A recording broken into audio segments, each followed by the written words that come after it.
What's going on, guys? I'm Chad. Thank you so much for watching another IsThatChad Auto Reviews video. Welcome back to the channel and welcome back to another beautiful night here in Southern California, where it is finally starting to get chilly. You know, as chilly as it gets for here. Today we're going to be taking a look at this brand new 2020 Mitsubishi Outlander, and it's going to be in the SC trim level. We're going to be doing a full walk around in this car, showing you guys everything you guys can expect to see when you get your hands on your car.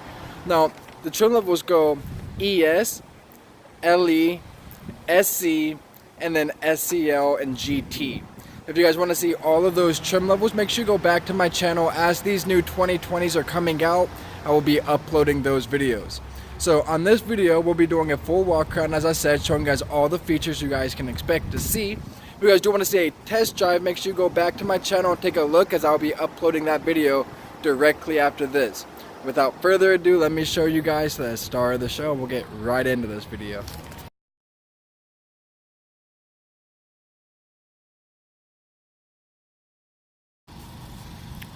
Alright guys, so getting started on this car, we're going to start with the powertrain on it. Now all of these except for the top of the line GT are going to come equipped with the 2-liter 4-cylinder motor. The GT, the top of the line, gets the 2.4 liter, still a 4-cylinder motor. Now on this one you're going to get 148 horsepower and 145 feet-pound of torque. It does come with a CVT transmission, and gas mileage is going to be 24 on the city, 30 on the highway, for a combined 27 miles per gallon.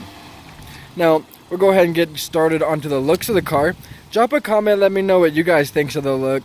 Personally, I really like it. I think it definitely could have been a little bit wider, but as far as just a refresh is concerned, I think they have done a phenomenal job bringing this much change to this 2020.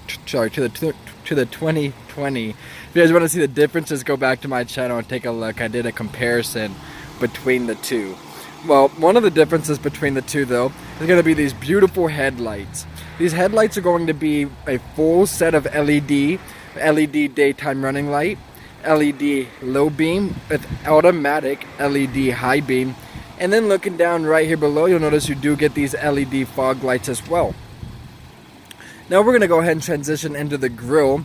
Personally speaking, I really like this new grille that Mitsubishi has adapted. It's very, I don't know, I think it's really aggressive looking. It's very sharp. Now on some of them you will get like a smoked type of finish there on the grille instead of that chrome. Working our way over to the side of the car, you'll notice that this car does come with the 18-inch alloy wheels. Look very similar to what they did in 2019, but they have changed them up. They look really good on this car. A couple other things to point out on the side of the car are going to be the fact that they have the turn signals incorporated into the mirrors there, which fold in and out whenever you lock and unlock the car. Now, these roof rails and crossbars that you see on here is an option on this car. It's a $349 option if you do want to get that. Looking at the back of the car, you'll notice another big change, and that is these tail lights. This is going to be a full set of LED tail lights with the exception of the turn signal. The turn signal is going to stay your regular halogen bulb. Other than that, I really like the design of the tail light. I think they look really good, as well as nice and bright. They look really modern. Now another thing I didn't point out, this car is a 4-wheel drive, as you can see on the badging right there. Let's see, is this actually just a sticker? What is this? Yeah, a little 4-wheel drive sticker that they've put on there. That's the only way Mitsubishi has decided to put that on, like a 4-wheel drive on there. Other than that, you wouldn't know that this was a 4-wheel drive. Now we'll go ahead and get into the interior of the car. You'll notice that I did go ahead and put that passenger side seat down already, just to show you guys that you do get a completely flat loading area on this car. Other than that, the storage is really good. You have quite a bit of storage. It's pretty much on par with your other smaller SUVs like this. You have a little side compartment there with a little bit of storage, as well as another one right underneath there. And then of course you do get your spare tire. Now we'll go ahead and hop into the back seat. Obviously, back seat's not normally where an adult's gonna be, but I am 6'1", and I want to go ahead and show you guys that you can fit back here. Before I get back there though, let me show you guys these seats. I am really in love with this new design on the seat. I think it looks really good. They're also very comfortable as well. They do have a little bit of recline on them, and I mean literally just a little bit. So you can expect that. Another nice thing is the armrest right here. One of the downfalls of this car is the fact that they still haven't given us any type of power outlets for phones back here or any kind of air vents. But some of the strong suits or the space.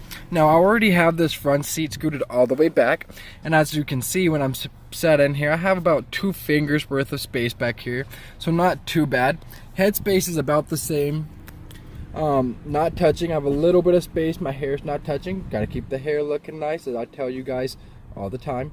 But shoulder space is good. They gave me a nice little armrest here, as I said. It's good position on it. It's elevated, so it's actually in the perfect position for my arm. Other than that, I do want to go ahead and show you guys into the front seat, and after that, we'll go ahead and get into the drive of the car.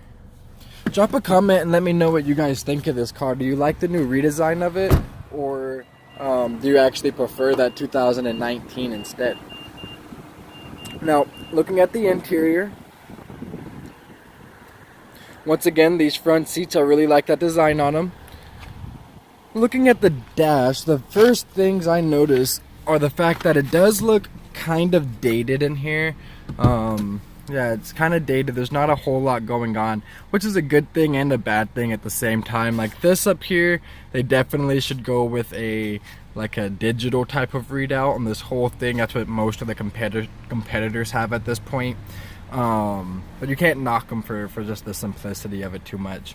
Something that they did change is going to be this radio right here. They have increased the size from a 7-inch to an 8-inch, and we've gotten rid of the whole Rockford Fosgate system and adapted our Mitsubishi system, which is really good. Look how very responsive. Look how, I'll push it and it goes.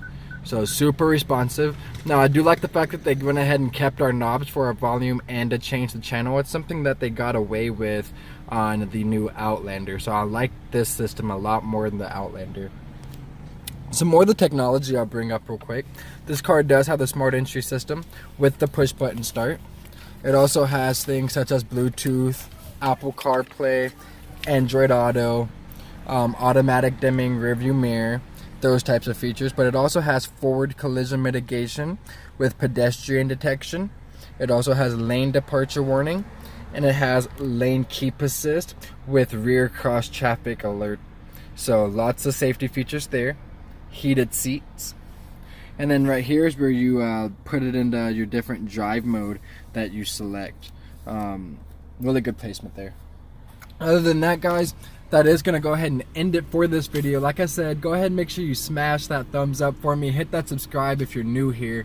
Other than that, if you are watching for the drive, go ahead and go back to my channel, take a look at the very next video, and we'll get this car out on the road and show you guys exactly how this thing performs for everyday driving. With that being said, guys, thank you all so much for being here, and I'll see you on the very next IsThatChad Auto Reviews video.